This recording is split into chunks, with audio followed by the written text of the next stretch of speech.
గురుగారు, అలాగే ఈ వారం మిథున రాశి వారికి ఎలా ఉంది? మిథున రాశి వారికి 3 గ్రహాలు దివ్యంగా ఉన్నాయి. దశమంలో రవి, లాభంలో శుక్రుడు, తృతీయ కేతువు. ఉద్యోగంలో విజయం లభిస్తుంది.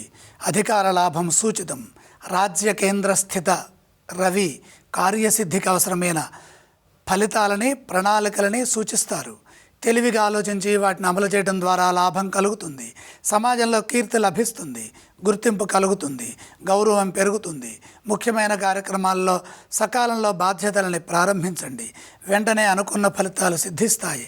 అదేవిధంగా లాభశుక్రయోగం అదృష్టాన్ని ఇస్తుంది. ఆర్థికపరమైన విషయాల్లో పురోగతి ఉంటుంది. ఆలోచనలకు తగ్గట్టుగా ప్రణాళికలు సిద్ధం చేసి లక్ష్మీ కటాక్షాన్ని పొందండి. వ్యాపారంలో ప్రతి అడుగు జాగ్రత్తగా వేయాలి.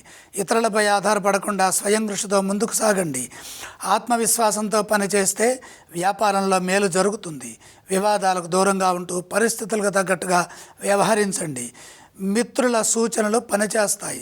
కుటుంబ సభ్యులతో ముఖ్యమైన అంశాలను చర్చించండి. తృతీయ కేతువు క్షేమకరమైన ఫలితాలను అందిస్తారు. ఆధ్యాత్మికంగా దైవ బలం ముందుకు నడిపిస్తుంది. ఈ రాశివారు ఏ స్తోత్రం పఠిస్తే బాగుంటుందంటారు? మిథున రాశి వారు దుర్గా ధ్యానం చేయటం మంచిది. మరి ఈ రాశివారు ఈ వారం ఏ ఆలయాన్ని సందర్శిస్తే బాగుంటుంది? మిథున రాశి వారు దుర్గామాతను దర్శించాలి. అలాగే ఈ రాశివారు ఏవేవి దానం చేస్తే బాగుంటుందంటారు? చంద్రప్రీతిగా బియ్యం దానం చేయండి.